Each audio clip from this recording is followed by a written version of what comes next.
அருட்பணி அறைகூவல் நிகழ்ச்சிக்கு ஆண்டவர் இயேசுவின் நாமத்தில் உங்களை அன்புடன் வரவேற்கின்றேன். ஆண்டவர் உங்களை ஆசீர்வதிப்பாராக. ஒவ்வொரு எபிசோட்லேயும் ஆண்டவருடைய கிருபையினால் மிஷனரி ஊழியத்தை குறித்து நாம் முறையாக அறிந்து வருகிறோம். சரித்திரத்தை நாம் புரட்டி பார்க்கும் பொழுது மிஷனரிகள் என்னென்ன காரியங்களை செய்திருக்கிறார்கள், இப்பொழுது உள்ள காலகட்டத்திலே நாம் செய்ய வேண்டிய காரியங்கள் என்ன, வேதாகமத்திலே மிஷனரி ஊழியத்தை குறித்து ஆண்டவர் என்ன சொல்லியிருக்கிறார், பைபிளில் மிஷனரி ஊழியத்தை செய்தவர்கள் எப்படி செய்திருக்கிறார்கள் என்ற காரியங்களை எல்லாம் ஆண்டவருடைய கிருபையினாலே முறையாக ஒவ்வொரு எபிசோட்லேயும் நாம் படித்து வருகிறோம். இப்பொழுது சமீப நாட்களாக நாம் பார்த்து வருகிற காரியம் பவுலனுடைய மிஷனரி ஊழியத்தில் இருக்கிற மிக முக்கியமான ஊழிய அம்சங்கள். சுவிசேஷ ஊழியத்தை செய்ய வேண்டும், ஆனால் அது மாத்திரம் நாம் செய்து விட்டுவிட முடியாது. பவுல் செய்த ஊழியத்தை பார்க்கும் பொழுது அவர் செய்த 5 விதமான காரியங்களில் ஒன்றுதான் அந்த சுவிசேஷம் அறிவிக்கிற காரியம்.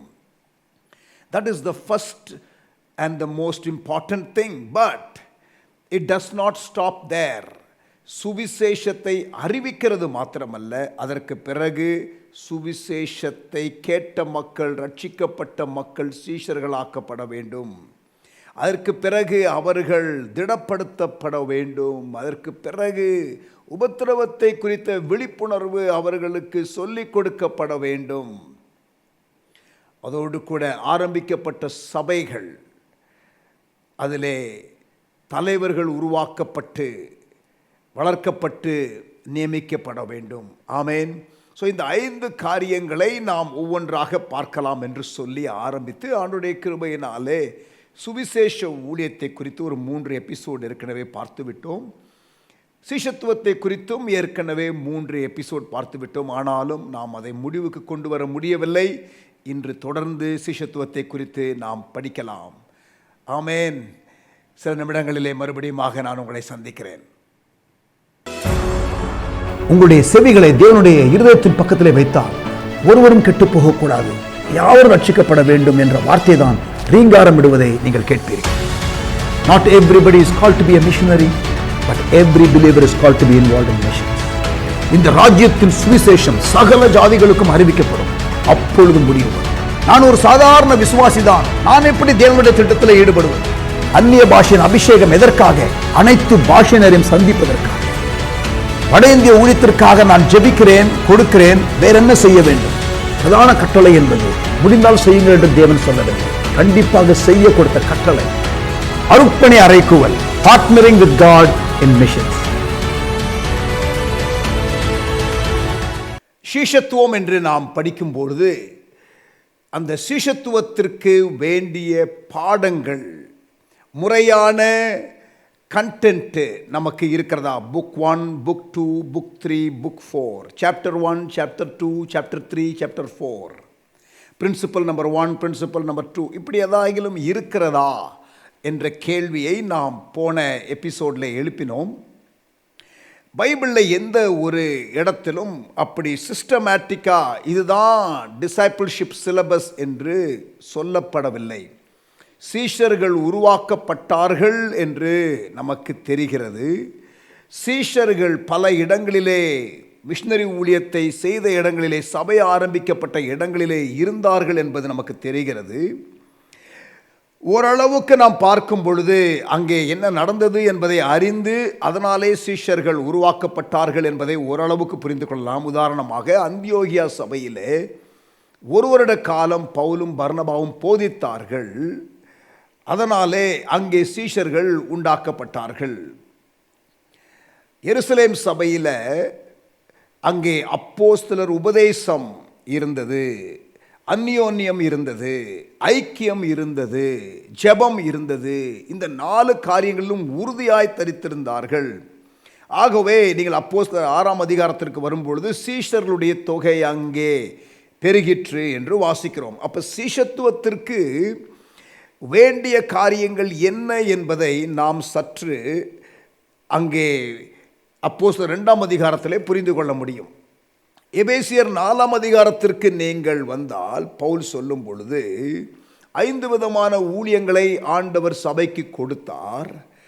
அப்படி அவர்கள் ஊழியம் செய்யும் பொழுது கிறிஸ்துவின் நிறைவான வளர்ச்சி அங்கே சபையிலே உள்ள மக்களுக்கு உண்டாகும் என்று சொல்லுகிறார். அப்ப 5-fold மினிஸ்ட்ரி இன்புட் தேவை என்று நமக்கு தெரிகிறது.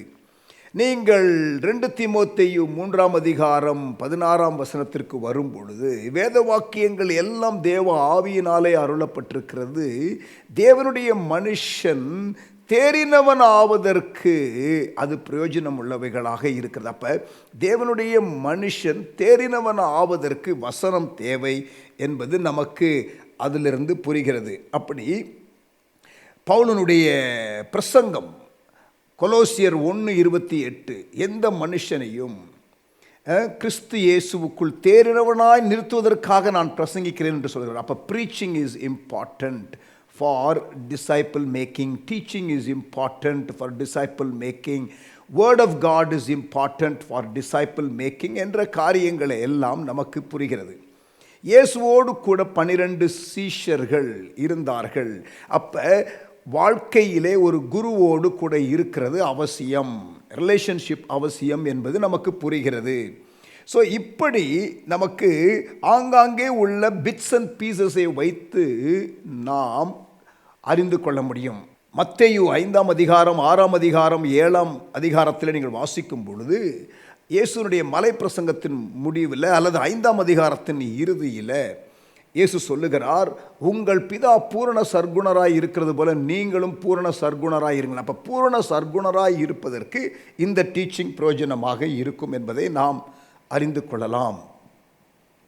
அசைக்கப்படாத ஜீவியம் நமக்கு இருக்க வேண்டும் என்றால் நீங்கள் மத்தேயு 7ஆம் அதிகாரத்திலே இறுதியிலே இந்த வார்த்தையை கேட்டு அதன்படி செய்கிறவன் எவனோ, ஒபீடியன்ஸ் வேர்ட் ஆஃப் காட் கேட்கிறது மாத்திரமல்ல, ஒபீடியன்ஸ் இருக்கும் பொழுது நாம் சீஷர்களாவோம் என்ற காரியத்தை நாம் அறிந்து கொள்ள முடியும்.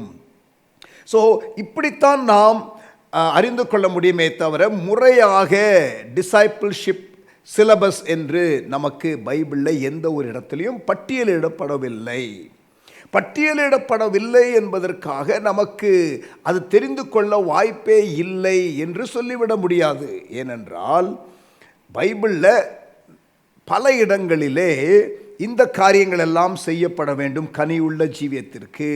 இதுதான் ஆவிக்குரிய கனிகள், இது அஸ்திபாரமான காரியம், பூரணராகும்படி கடந்து போவோமாக என்றெல்லாம் சொல்லி பல இடங்களிலே நமக்கு இருக்கிறதை ஒட்டுமொத்தமாக கோர்த்து படிக்கும் பொழுது நமக்கு சிலபஸ் என்பதை உண்டாக்க முடியும். It's possible. But relationship is the key. மாத்திரமல்ல, போன எபிசோடில் the content is good and it is important, it serves as a guiding light, but the dynamic that is needed is relationship. உறவுதான் சீஷத்துவத்திற்கு முக்கியம். என்றால் இயேசுவும் சொன்னார், நீங்கள் ஒருவருக்கொருவர் அன்பாய் இருந்தால் எனக்கு சீஷர்களாய் இருப்பீர்கள். அதாவது vertical relationship with God and then horizontal relationship with man. Relationship with family members, relationship with the colleagues, relationship with church members, relationship with non-Christians. வெளியிலே ரட்சிக்கப்படாத அவிசுவாசிகளோடு உள்ள உறவு, உள்ளே சபைக்குள்ளே இருக்கிற மக்களோடு உள்ள உறவு, உடன் சேவை செய்கிற மக்களோடு உள்ள உறவு, குடும்பத்திலே உள்ள மக்களோடு உள்ள உறவு, இதில் எப்படி நாம் இருக்கிறோம்? இதுவும் சிஷ்யத்துவத்தை அளக்கக்கூடிய ஒன்று. நம்முடைய கனிகளினாலே நாம் யார் என்பதை மக்கள் அறிந்து கொள்ள முடியும். கனிகளினாலே நீங்கள் அறிந்து கொள்வீர்கள் என்று இயேசு சொன்னார். ஸோ பல காரியங்கள் இண்டிகேட்டர்ஸ் இருக்கிறது டிசைபிளா இல்லையா என்பதை புரிந்து கொள்வதற்கு. அந்த விதமான வசனங்களை எடுத்து பார்க்க முடியும். எனிவே, நாம் போன எபிசோடில் இயேசுவினுடைய சிலபஸ் அதை பார்த்தோம். பிறகு நாம் பேதுருவினுடைய சிலபஸை நாம் பார்த்தோம். பவுலனுடைய சிலபஸை நாம் பார்த்தோம். இன்ஃபேக்ட் லாஸ்ட் 2 எபிசோட்ஸில் நாம் அதை தான் பார்த்தோம். பவுலை குறித்து சொல்லும் பொழுது life it self is a syllabus. அந்த குருவானவர், அந்த ஆவிக்குரிய பெற்றோரானவர், அவர்களே அவங்க லைஃபே ஒரு சிலபஸ் மாதிரி ஆகிவிடுகிறது. It is not the content per se, it is also life impartation. Seeing and learning is very, very powerful. Hearing and learning ஏட்டு சுரக்கையாயிரும். ஆனால் இன்கார்னேஷன் பிரின்சிபல், வார்த்தை மாம்சமாக வேண்டும், அந்த டைனாமிக்ஸ் இருக்கும் பொழுது நமக்கு இம்பார்ட்டேஷன், இம்பேக்ட் அதிகமாக நமக்கு இருக்கும். சரி, அப்போ we saw the syllabus of Jesus, we saw the syllabus of Peter, we looked at the syllabus of Paul. யோவான் ஒன்றை சொல்லுகிறார். ஜான், நீங்கள் 1 யோவான் 2ஆம் அதிகாரத்திற்கு நீங்கள் வந்தால், if you come to 1 John chapter 2 verse 12 to 14, our syllabus என்று கொடுக்கவில்லை, ஆனால் ஃப்ரேம் ஒர்க் என்று ஒன்றை கொடுக்கிறார். நல்லா கவனிங்க. அந்த டிசைபிள்ஷிப் growth பாயிண்ட்ஸை அவர் அளக்கிறதை போல எனக்கு தெரிகிறது. நம்பர் 1, பிள்ளைகளே என்று ஒரு குரூப்பை அட்ரஸ் பண்ணுகிறார். வாலிபரே என்று ஒரு குரூப்பை அட்ரஸ் பண்ணுகிறார். பிறகு பிதாக்களே என்று அட்ரஸ் பண்ணுகிறார். பிள்ளைகளே யாரு? 1 யோவான் 2ஆம் அதிகாரம் 12ஆம் வசனம், பிள்ளைகளே, அவருடைய நாமத்து நிமித்தம் உங்கள் பாவங்கள் மன்னிக்கப்பட்டிருக்கிறதுனாலே உங்களுக்கு எழுதுகிறேன். அப்ப பாவம் மன்னிக்கப்பட்ட நிலை பிள்ளைகள் நிலை, ரட்சிப்பு. அதற்கு பிறகு நீங்கள் அதில் பார்த்தீங்கன்னா, வாலிபரே 13ஆம் வசனத்தில் 2வது பகுதி, பொல்லாங்கனை நீங்கள் ஜெயித்ததினால் உங்களுக்கு எழுதுகிறேன். You have to be an overcomer. பொல்லாங்கனை நீங்கள் ஜெயித்ததினால் உங்களுக்கு எழுதுகிறேன். பீயிங் an overcomer, அது வாலிப ஸ்டேஜ், வளர்கிற ஸ்டேஜ், ஸ்பிரிச்சுவலி ஸ்பீக்கிங். அப்புறம் 14ஆம் வசனத்தில் பின்பகுதியில், வாலிபரே நீங்கள் பலவான்களாய் இருக்கிறதுனாலும் தேவவசனம் உங்களில் நிலைத்திருக்கிறதுனாலும், கவனிங்க, நீங்கள் பலவான்களாய் இருக்கிறதுனாலும் வேத வசனம் அல்லது தேவ வசனம் உங்களில் நிலைத்திருக்கிறதுனாலும், இது இம்பார்ட்டன்ட், இது growth ஸ்டேஜ். வேத வசனம் உள்ள நிலைத்திருக்கணும். நீங்கள் பொல்லாங்கனை ஜெயித்ததினாலும் உங்களுக்கு எழுதுகிறேன். அது வாலிபர் ஸ்டேஜ், வளர்கிற ஸ்டேஜ். பிதாக்கள் என்ற இன்னொரு ஸ்டேஜை சொல்லுகிறார் யோவான். 13ஆம் வசனம், பிதாக்களே, ஆதி முதலாய் இருக்கிறவரை நீங்கள் அறிந்திருக்கிறதுனாலே உங்களுக்கு எழுதுகிறேன். நோயிங் காட், ஆதி முதலாய் இருக்கிறவரை நீங்கள் அறிந்திருக்கிறதுனாலே உங்களுக்கு எழுதுகிறேன். So knowing God in a deeper way, that takes you to another level of spiritual growth. அதே தான் நீங்கள் 14ஆம் வசனத்திலும் வாசிக்க முடியும். பட் நீங்கள் லாஜிக்கலாக திங்க் பண்ணிங்கன்னா, யார் பிதான்னு சொல்ல முடியும், அப்பான்னு யாரை சொல்ல முடியும்? பிள்ளைகள் இருக்கிறவங்கள தானே. அப்போ ஆத்தும ஆதாயம் பண்ணினவர்கள், those who have led some people to the Lord. அப்போ ஒரு கான்செப்சுவல் ஃப்ரேம் ஒர்க்கை யோவான் கொடுக்கிறார் ஸ்பிரிச்சுவல் க்ரோத்துக்கு. ஸோ அது உங்களுக்கு ஓரளவுக்கு உதவியாக இருக்கலாம். அதற்கு பிறகு நீங்கள் பார்த்தீங்கன்னா, அவர் 2ஆம் அதிகாரத்திலேயே, 1 யோவான் 2ஆம் அதிகாரத்தில் மாம்சத்தின் இச்சை, கண்களின் இச்சை, ஜீவனத்தின் பெருமை, 3 broad categories of sin சொல்லுகிறார். அதை நீங்கள் மேற்கொள்ள வேண்டும்.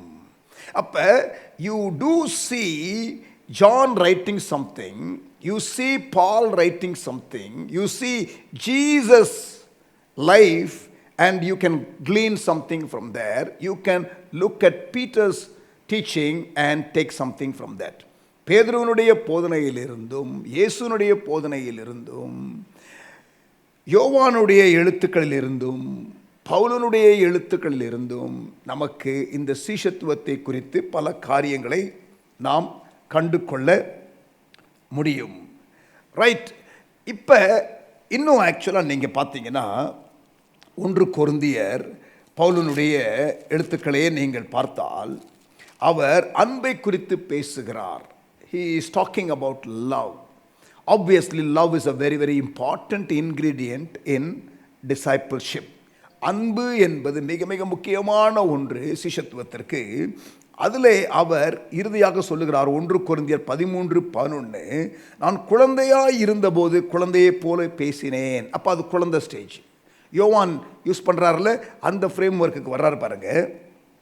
நான் குழந்தையாக இருந்தபோது குழந்தையை போல பேசினேன், குழந்தையை போல சிந்தித்தேன், குழந்தையை போல யோசித்தேன்.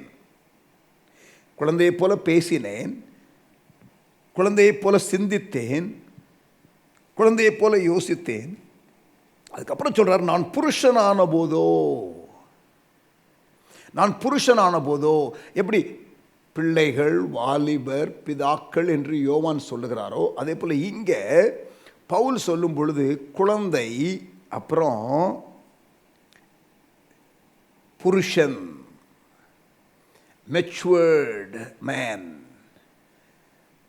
நான் குழந்தையாய் இருந்த பொழுது குழந்தையை போல யோசித்தேன், பேசினேன். இப்போ நான் அதை செய்யறதில்லை. I have grown up. அப்போ அங்கே பவுல் 2 நிலையை குறிக்கிறார். எபிரேயருக்கு எழுதின ஆக்கியோன், if you come to Hebrews, எபிரேயருக்கு எழுதின ஆக்கியோன், ஹீப்ரூஸ் சாப்டர் 5, எபிரேயர் 5ஆம் அதிகாரம் நீங்கள் பார்த்தால் அங்கே அவர் சொல்லுகிறார், காலத்தை பார்த்தால் மற்றவர்களுக்கு போதிக்க வேண்டிய நீங்கள், you should have grown up to a stage where you are teaching others. ஆனா இன்னும் உங்களுக்கு ஃபவுண்டேஷனே போட வேண்டியது இருக்கிறது. நீங்கள் பலமான ஆகாரத்தை உட்கொள்ளுகிற பக்குவத்திற்கு வரவில்லை. You have not come to the stage of taking strong meat. You are still wanting milk. இன்னும் பால் குடிக்கிற நிலையிலே இருக்கிறீர்கள். பலமான ஆகாரமானது நன்மை தீமை இன்னதென்று பயிற்சியினால் பகுத்தறியத்தக்கதாக முயற்சி செய்யும் ஞானேந்திரியங்களை உடையவர்களாகிய பூரண வயது உள்ளவர்களுக்கே தகும். ஸோ அகெயின் அங்கே growth இருக்க வேண்டும் என்பதை சொல்லுகிறதற்கு குழந்தை, மற்றவர்களுக்கு போதிக்கிறவர்கள் நிலை, பூரண வயது உள்ளவர்கள் நிலை என்றெல்லாம் அங்கே சொல்லப்பட்டிருக்கிறது. So we need to keep all these things in mind. இந்த காரியங்களை எல்லாம் நாம் மனதிலே வைத்திருக்க வேண்டும். இப்போ அப்போஸ்தலனாகிய பவுல் ஊழியத்தில் அவருக்கு இருந்த ஒரு 3 பாரங்களை நான் உங்களுக்கு சொல்லுகிறேன். ஒரு மிஷனரிக்கு, உண்மையான ஒரு ஆவிக்குரிய தகப்பனுக்கு, உண்மையான ஊழியம் செய்ய விரும்புகிற ஒரு நபருக்கு இந்த 3 பாரங்கள் இருக்க வேண்டும். த ட்ரிபிள் பர்டன் என்று நான் சொல்லுகிறது உண்டு. சுவிசேஷ பாரம். எப்படி பவுல் அந்த 5 ஸ்டெப்பு சொல்கிறார் இல்லையா? இதில் அப்போஸ்தலர் 14ஆம் அதிகாரம் 21லிருந்து 23, சுவிசேஷம், சீஷத்துவம், சீஷர்களை திடப்படுத்துதல், விழிப்புணர்வை கொண்டு வருதல், உபத்திரவத்தை குறித்து, அப்புறம் தலைவர்களை உருவாக்குதல். நீங்கள் இந்த காரியத்தை அவருடைய லைஃப்பில் நீங்கள் பார்க்க முடியும். You see that not as a strategy, as a methodology, that is something that comes out of him. அவருக்குள்ளே இருந்து வருகிற ஒரு காரியம். அவருக்கு இருக்கிற 3 பாரத்தை நான் உங்களுக்கு சொல்லுகிறேன். இன்ஃபேக்ட் இந்த அப்போஸ்தலர் 14ஆம் அதிகாரத்தில் 21லிருந்து 23 அந்த 5 ஸ்டெப் ப்ராசஸ்க்கு இருக்கிற அந்த பிஹைண்ட் மோட்டிவேஷன் ஃபேக்டர் இதாகத்தான் இருக்க வேண்டும் என்பதை நீங்கள் அறிந்து கொள்ள முடியும். 3 விதமான பாரம். முதலாவதாக 2 கொரிந்தியர் 5ஆம் அதிகாரம் 14ஆம் வசனம், சுவிசேஷ பாரம். கிறிஸ்துவனுடைய அன்பு எங்களை நெருக்கி ஏவுகிறது. Paul says, the love of God compels me. கிறிஸ்துவின் அன்பு என்னை நெருக்கி ஏவுகிறது. The love of God is compelling me. ஏதோ ஒன்று எனக்குள்ளே உந்தி தள்ளுகிறது. There is a burden. ஒரு அழுத்தம் எனக்குள்ளே இருக்கிறது. ஒப்புரவாகுதல் ஊழியத்தை நான் செய்ய வேண்டும். மனிதனையும் தேவனையும் ஒப்புரவாக்குகிற அந்த ஊழியம் எனக்கு அளிக்கப்பட்டிருக்கிறது. அந்த ஒப்புரவாகுதல் ஊழியத்தை செய்வதற்கு நான் நெருக்கப்படுகிறேன். There is a burden. என்னுடைய சொந்த ஜனங்கள் ரட்சிக்கப்பட வேண்டும் என்பதை விரும்புகிறேன். அதற்காக நானே சபிக்கப்பட்டவனாக இருந்தாலும் பரவாயில்லை. சுவிசேஷம் கட்டப்படவில்லை, நான் தான் கட்டப்பட்டிருக்கிறேன், ஆனால் சுவிசேஷம் கட்டப்படவில்லை. இதெல்லாம் பவுலுடைய லைஃப்பில் நீங்கள் பார்க்கலாம். அந்த ஈவாஞ்சலிஸ்டிக் புஷ். அவர் கடைசியாக ரோமாபுரிக்கு கப்பலில் கொண்டு போகிறார்கள். அங்கே கப்பல் சேதம் உண்டாகிறது. அவர் அங்கே ஒரு தீவில், மால்டா என்ற ஒரு தீவில் ஒரு சில மாதங்கள் அங்கே இருக்கிறார். அங்கே ஒரு சர்ச் பிளான்ட் பண்ணினார் என்பதை நீங்கள் ஹிஸ்ட்ரியில் வாசிக்க முடியும். 3 மாத காலம் இருந்த பொழுது அந்த ஈவாஞ்சலிஸ்டிக் புஷ், ஈவாஞ்சலிஸ்டிக் பர்டன் இருக்கணும் ஒரு ஊழியனுக்கு. நான் ஒரு ஊழியரை பார்த்து சொன்னேன், உன்னோடு கூட நான் ஒரு 10 வருஷமாக பழகி இருக்கிறேன், ஆனால் உன்னோடு கூட பல மணி நேரம் செலவழிச்சிருக்கிறேன், ஆனால் நீ ஒரு நாளும் அழிந்து போகிற ஆத்துமாக்களை குறித்து ஆதங்கப்பட்டதை நான் கேட்டதே இல்லைன்னு சொன்னேன். ஒரு நாளும் விசுவாசிகள் வளரவில்லையே என்ற ஆதங்கம் உனக்குள் இருந்ததை நான் பார்த்ததில்லை என்று சொன்னேன். சபையினுடைய கண்டிஷனை குறித்து ஒரு வேதனை உனக்கு இல்லை, நான் அதை பார்க்கல என்று சொன்னேன். ட்ரூ. 10 years. அதனால சொன்னேன், உனக்கு இந்த 5-fold மினிஸ்ட்ரியில் ஒரு கிரேஸ் இருக்காங்கிறது எனக்கு கொஸ்டின் மார்க் ஆயிடுச்சுப்பா அப்படின்ட்டேன்.